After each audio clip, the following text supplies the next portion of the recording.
Hello guys! Welcome back to my channel. Okay, nawa po ng Diyos. Once again, meron na naman po tayong panibagong vlog. And this vlog is about the 5 aircon tipid tips that I want to share with you. Of course, so kung may balak po kayong bumili ng aircon o di kaya kung may aircon na kayo at naghahanap-hanap kayo ng mga tipid tips kung paano po bumaba ang konsumo natin sa kuryente, then this video might be the one for you. Okay, so before tayo mag-start guys, ako po pala si John and you're watching Pambansang Banlag, Pambansang Baluga channel.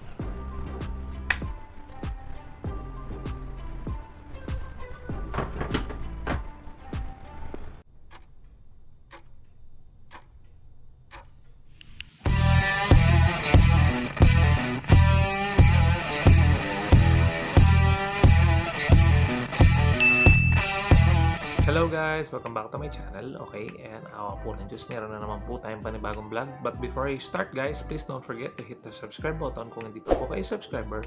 And please click the notification bell para po updated kayo sa mga videos ko.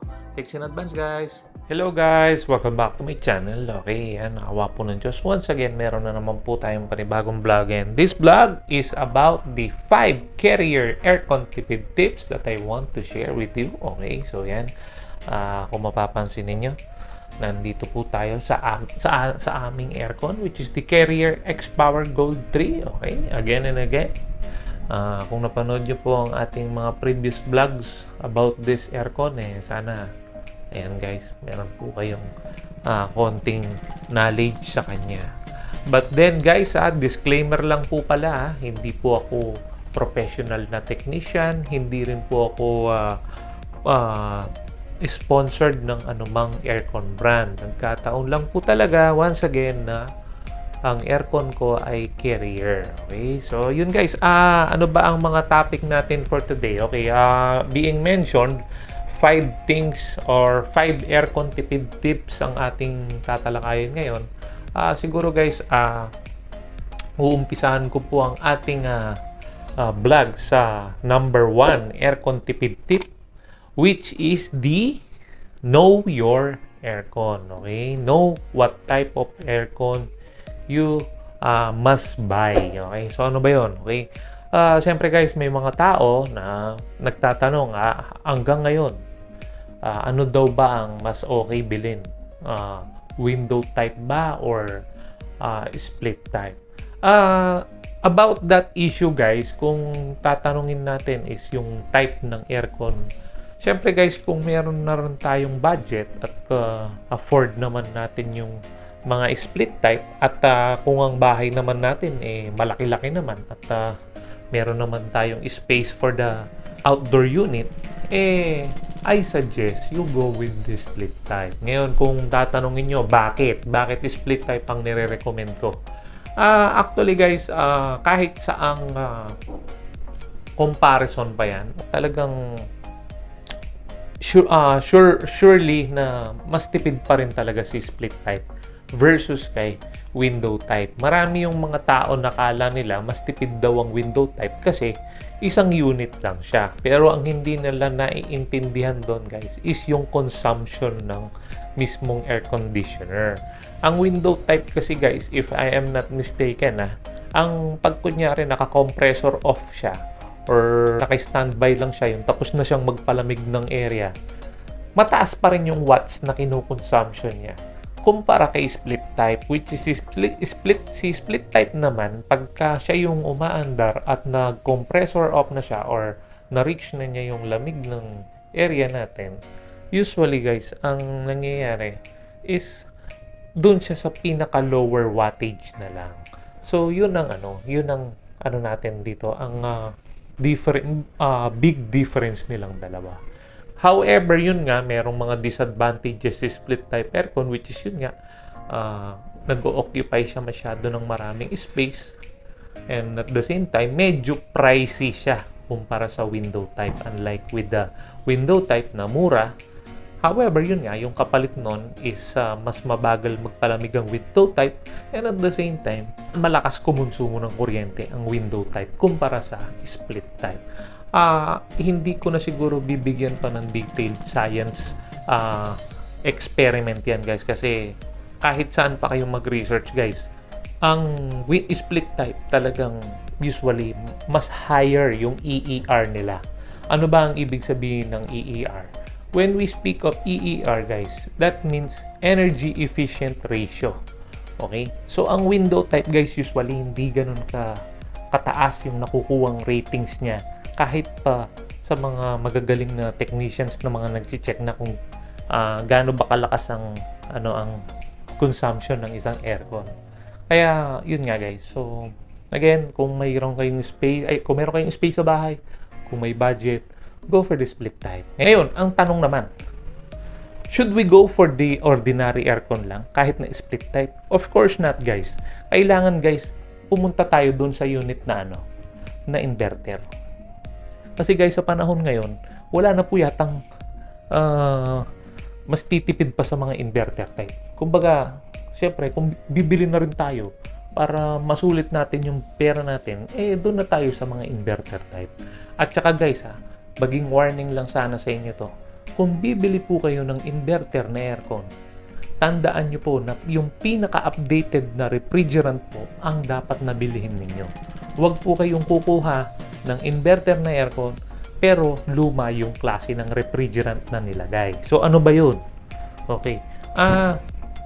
If I'm not mistaken, ang pinakabagong refrigerant po natin ngayon, sa panahon natin ngayon, year 2021, ang pinakabago at pinakamagandang klase ng refrigerant natin ngayon para sa aircon ay R32. Okay? So yung bago R32, R410A. Okay? So kung as much as possible, bago man kayo bumili ng aircon, or kung nakabili man kayo ng aircon at ganun pa yung refrigerant ninyo, siguro it's time for an upgrade. Or simply, bago kayo bumili, alamin nyo muna sa ahente ninyo or kung saan may nagbebenta ng aircon kung ano yung refrigerant na binibenta nila. So again, yun nga, sana makatulong ito na sana R32 ang refrigerant na bibili ninyo na klase ng aircon. Wala pong uuna doon dahil yun po ang pinaka-tested ngayon na refrigerant na matipid sa konsumo and at the same time environment friendly. Okay? So yun guys, proceed na po tayo siguro nito sa next or second aircon tipid tip na masasabi ko or matuturo ko sa inyo. Okay guys, so ano ba ang pangalawang topic natin for the aircon tipid tips? Okay, so being said guys, ang number 2 aircon tipid tips natin is related sa ating mismong aircon, of course. So ang tinutukoy ko dito guys is ang maintenance natin sa ating aircon. Okay, so of course guys, ayan, kung mapapansin nyo, bagong linis yung aking mga filters. Okay? Once a week or at least once in every 2 weeks, kailangan na lagi nating nililinis yan. Lalo na kung sakali man na lagi po natin siyang ginagamit. Lalo na kung matagalan natin siyang ginagamit sa araw-araw. Malaking bagay guys na malinis yan dahil diyan po kumukuha ng energy ang ating aircon para po mas mabilis niyang mapalamig yung area kung nasaan siya. So, just imagine kung barado yan. Di ang tendency mangyayari nun guys, mahihirapan yung ating aircon. And at the same time, lalakas ang konsumo natin sa kuryente. So, napakalaking bagay ng cleaning and maintenance sa ating aircon tipid tips. At paalala na rin pala guys, within the 6 months period, ako ang pinaka-recommended ko na maintenance or general cleaning ng ating mga aircon, lalo na kung split type aircon ito, at least once a year, kailangan tayong nagpapa-general cleaning ng ating aircon. Iba pa rin po kasi yung nagpapa-cleaning talaga tayo dahil iba pa rin po kasi yun guys eh. Dahil pag yung mga looban na ng ating aircon nang na-damage, may possibility na siyempre masira, and of course, bandang uli, tayo ang mamumroblema. And at the same time, tumataas ang konsumo natin when it's always dirty. Okay?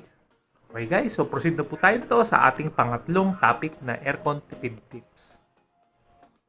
Okay guys, so dito na po tayo sa ating third aircon tipid tips. Okay, so ano ba yon guys? Ayan, kung napapansin nyo po ba kung ano ba ang kakaiba nito sa ating ano ba ang kakaiba dito sa ating remote control?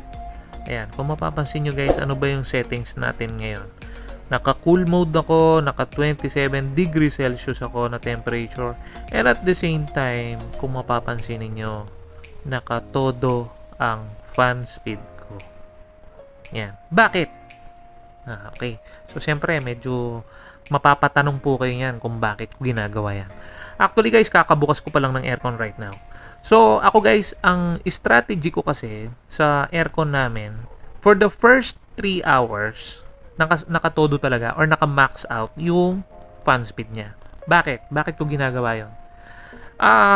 Para lang sa inyong kaalaman guys, kapag ka po kasi agad na napalamig ng aircon natin ang area kung nasaan ito, ang tendency guys, yung compressor niya mamamatay. So, ang aircon po kasi, kapag ka umaandar ang compressor nito, dun lang po siya kumukonsumo ng malakas sa kuryente. So, para mapabilis po natin na mapalamig niya ang room or area kung nasaan ito, kailangan guys, lakasan din natin yung fan speed niya. At ito pa po ang pinaka pinaka technique na ginagawa ko guys. As much as possible guys, kung kaya ko pang samahan ng electric fan ito sa loob ng kwarto, gagawin ko yun guys, para mas mapalamig agad yung aircon natin or yung room or area natin ng aircon natin. Bakit? Kasi guys, kapag ka nag-circulate na yung malamig na hangin sa room or area natin, agad na pong mag-automatic off yung compressor ng aircon natin. But take note lang guys itong pag max out ng fan speed nito, this is only good for 3 hours or for the first 3 hours na paaandarin natin ito sa ating room. That is because para lang mapabilis niya na mapalamig ang area. Okay? Siyempre guys, kung nga namang mapabilis ang paglamig ng area, as I mentioned earlier, ang aircon po kasi ganun ang design niya sa pag-andar. So, the more na mabilis siyang mamatay or the more na mabilis mamatay ang compressor niya, the more na less na kumukonsumo siya ng kuryente. Tandaan natin guys na ang aircon natin, malakas lang naman ito sa kuryente dahil sa compressor niya. Wala nang iba. Hindi po lalakas yan dahil sa fan speed. Kasi ang fan speed natin guys, ay parehas lang naman ang wattage niyan na kinukonsume sa pag-andar niya. Either number 1 pa yung fan speed niyan, or number 2 or number 3 or number 4 or number 5 pa yan. Pare-parehas lang ang wattage niyan. Pero pag ang compressor ang umandar ng sa aircon, yun ang medyo mabigat na kumukonsumo ng kuryente natin. Marami rin ang nagsasabi guys na maganda daw ang dry mode na settings. Pero ako guys, sorry to say, pero hindi ko po nire-recommend ang dry mode sa ating aircon dahil ang dry mode guys ay ibinibigay lang nito ang 50% na aircon capabilities natin sa ating aircon. So kumbaga guys, kahit na ano pang gawin natin with dry mode, baka ma-stress lang tayo sa kanya at baka isipin pa natin na baka hindi kaya ng aircon natin na magpalamig ng ating area or room kung nasaan ito. Kasi guys, yung dry mode na yan, matagal nang pinag-uusapan yan at matagal nang pinag-aaralan yan ng mga iba't ibang mga experts. Pero talagang hindi po advisable na gawing regular settings ang dry mode. Ang dry mode guys, totoo nakakapagpatipid. Pero it will not satisfy you with your convenience, or it will not satisfy you yourself with your sa pagpapalamig. Kasi ngayon nga guys, as I mentioned earlier, siguro guys, ang dry mode advisable lang yan sa mga malalamig na lugar. So, kumbaga, mabilis magpalamig ang ating aircon. Pero kung tayo ay nasa lugar na mainit, grabe yung init, hindi po advisable ang ating dry mode. Okay? Lagi ko pong nire-recommend is cool mode lang. And of course, for the first 3 hours, maximum natin ang ating fan speed. At kung kaya pa natin dagdagan, magdagdag pa tayo ng another external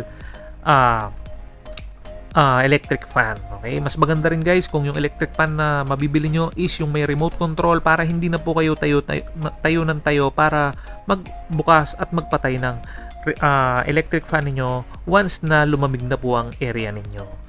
marami na po ang nabibili ngayon ng mga electric fan na di remote control. So, maghanap lang kayo. Konti lang naman ang price difference. Siguro nasa 100, 200 pesos lang ang price difference nila.